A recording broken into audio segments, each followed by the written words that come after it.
যে এই উম্মত জাহান্নামে যাবে কি করে জাহান্নামে যাবে এটা আমার বুঝে আসে না। আমি তো কোথাও টোকায়া পাই না এই উম্মতে জাহান্নামে যাওয়ার সুযোগ, কোনো রাস্তা দেখি না যে এই উম্মত জাহান্নামে কি করে যাবে। কিন্তু তারপরও যাবে, এটাও সত্য। তারপরও তাহলে বোঝা গেল ওর মতো হতভাগা কেউ নাই, এই উম্মতে জাহান্নামে যাওয়ার কোনো সুযোগ নেই। আমি আপনাকে দেখাইতেছি, as-salatu ila salati কাফারা, যে 5 ওয়াক্ত নামাজ পড়ে সে বুকে হাত দিয়া বলতে পারে 24 ঘন্টার গুনাহ মাফ। কেন? হাদিস তো সত্য না মিথ্যা? এখন হুজুররা কইব সগীরা গুনাহ মাফ হয়ে যায়,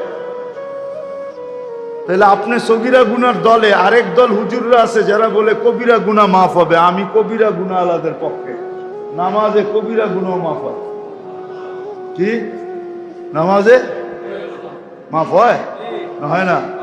যদি না হইতেন, আরে ইস্তেগফার লাগবে না মেয়ে, যদি না হইতেন তাহলে আল্লাহর রাসূল কেন ওসমান রাদিয়াল্লাহু তাআলা আনহুকে শীতের মৌসুমে বসন্তের সময় বাহিরে নিয়া গাছের ডাল নাড়া দিয়া সমস্ত পাতাগুলা ঝরায়া তারপরে কেন বললো আমার উম্মত যখন ফরজ নামাজ পড়ে গুনাহগুলা এইভাবে ঝরা যায়? ওইখানে কি বলছে নাকি বড় পাতা ছোট পাতা? ওইখানে তো পাতা একটাও ছিল না, ঠিক না? আল্লাহর রাসূল বুঝাইছে কোনো গুনাহই থাকবে না, নামাজ নিজেই ইস্তেগফার।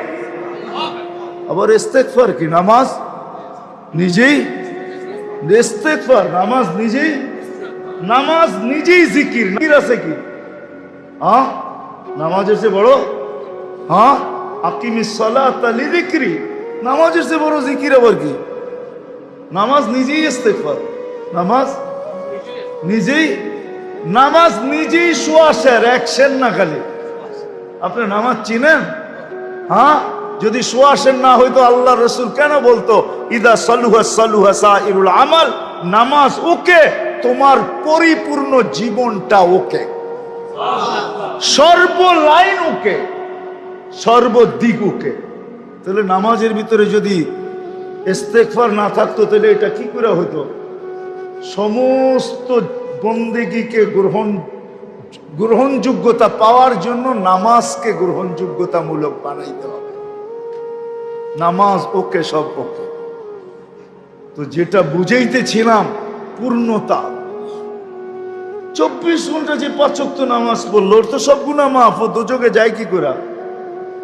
আর তারপরেও যদি কিছু বেঁচে গেল তো বলতেছে আল জুমাতু ইলাল জুমাতি কাফারা, এক জুমার থেকে আরেক জুমায় পা দিবে পুরা সপ্তাহটা মাফ, সপ্তাহটা।